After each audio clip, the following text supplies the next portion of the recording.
Hey everyone, welcome to Cooking with Colby. I'm Colby, and today I'm going to be giving you my healthy banana oat bread recipe. As you can see, I've got my bananas right here, and they are very brown and very ripe.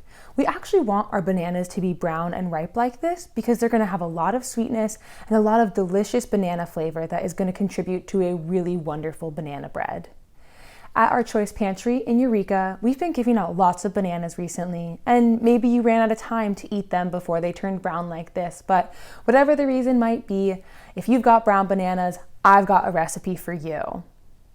This recipe comes together in a little over an hour, including cook time, and all of these items can be purchased with CalFresh benefits. Let's get to it.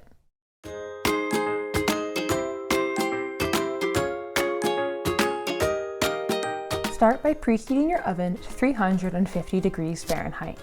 Then prepare your pan. This recipe is intended for a 9x5 loaf pan, which I have here, but you can also make it into muffins if you have a muffin tin, and those will cook a bit quicker. Spray down your pan with a cooking spray or put some cooking oil on a paper towel and rub it all over the pan on the inside into the corners as well.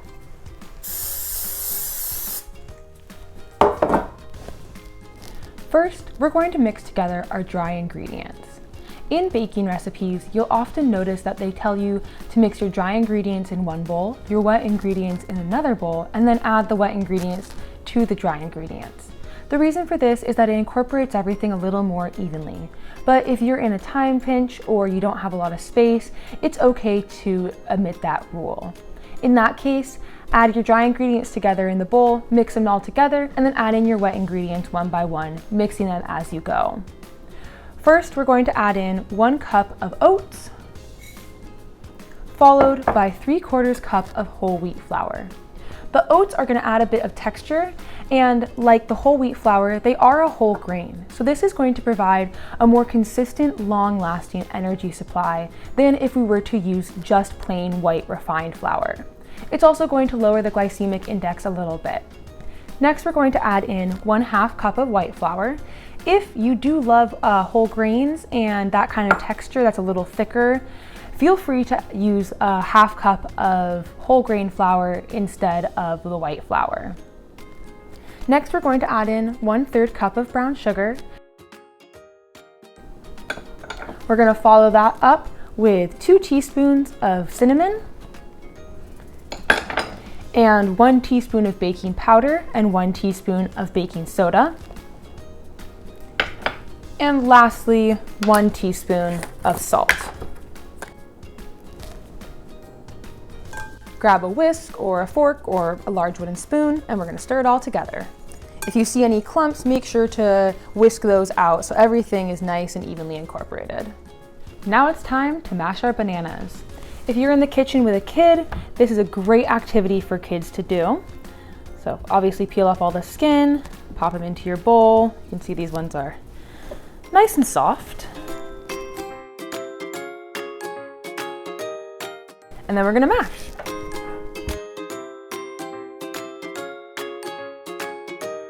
When your bananas are all mashed up, they should look something like this. I had to add in a 1/3 medium-sized banana to make 1.5 cups of banana mash. So either 3 medium bananas or 2 very large bananas should give you the right amount of banana mash for this recipe.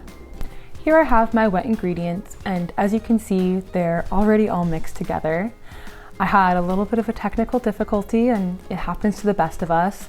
So I'm going to explain what I did in the segment that ultimately didn't get recorded. First, I added my 1.5 cups of mashed banana to this medium-sized bowl, followed by 1/2 cup of vegetable oil. Today, I used an olive oil, but you can use whatever vegetable oil you have on hand, like canola oil, coconut oil, or a regular vegetable oil. We're going to use a plant-based oil today instead of butter or lard because it is higher in healthy fats. Next, I added in 2 eggs and then 1/4 cup of milk. It can be cow's milk, almond milk, soy milk, or oat milk, whatever you prefer. And finally, we're going to follow that up with 2 teaspoons of vanilla. Whisk it all together, and it should look something like this when you're done. Now I'm going to add my wet ingredients into my dry ingredients.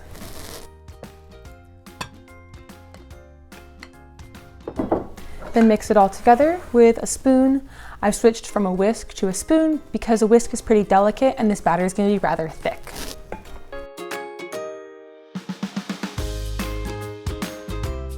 Our final step before we put this in a pan and pop our batter into the oven is to mix in any add-ins that you like. This step is optional, so if you want just a pretty straightforward basic banana bread, feel free to omit this step.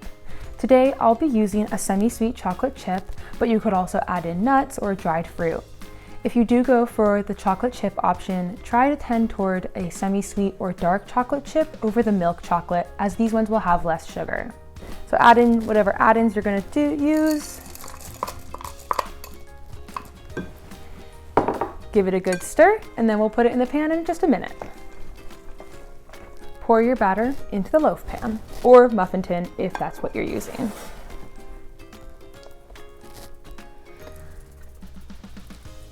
You'll notice that the batter only fills up the loaf pan about halfway, and that's good because we need there to be room for the loaf to rise in the oven. If you are using a muffin pan, fill up the muffin wells about halfway or equal to about 1/3 cup, so there's room for them to rise as well.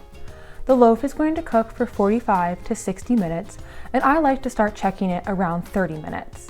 The muffins are going to cook for 15 to 20 minutes, and I like to start checking those around 10 minutes.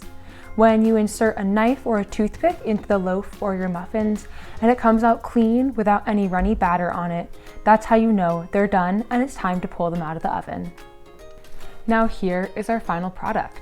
My loaf was in the oven for about 45 minutes and it has a beautiful, nicely browned top that's going to give a little bit of a crunch.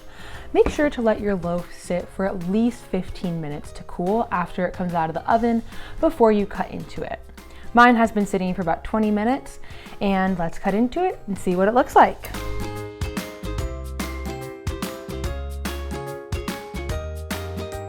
Oh, that looks gorgeous.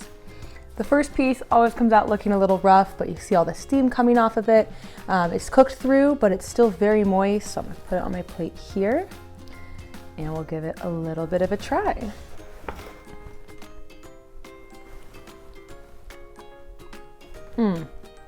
That is so good. I hope you enjoyed today's video, and join me next time on Cooking for Colby, a Food for People production.